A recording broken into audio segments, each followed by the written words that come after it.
श्रीगणेशाय नमः।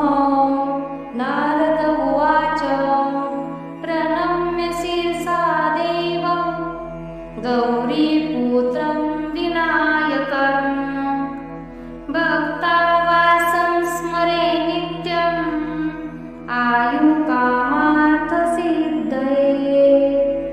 प्रथमं वक्रतुण्डं च एकदन्तं द्वितीयकं तृतीयं कृष्णपिङ्गाक्षं गजवक्त्रं चतुर्थकं लम्बोदरं पञ्चमं च षष्ठं विकटमेव च सप्तं विघ्नराजेन्द्रं धूम्रवर्णं तथाष्टकम् नवमं बालचन्द्रं च दशमं तु विनायकम् एकादशं गणपति द्वादशं तु गजाननम् द्वादशैतानि नामानि त्रिसन्ध्या यः पठेन्नरः न च विघ्नभयं तस्य सर्वसिद्धिकरं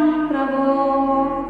विद्यार्थी लभते विद्या धनार्थी लभते धनम् पुत्रार्थी लभते पुत्रान् मोक्षार्थी लभते गतिम् जपेत गणपति स्तोत्रं षड्भिर्मासे फलं लभेत् संवत्सरेण सिद्धिं च लभते नात्र संशयः। अष्टभ्यो ब्राह्मणकृच्च लिखित्वा यः समर्पयेत् तस्य विद्या भवेत् सर्वा गणेशस्य प्रसादतः।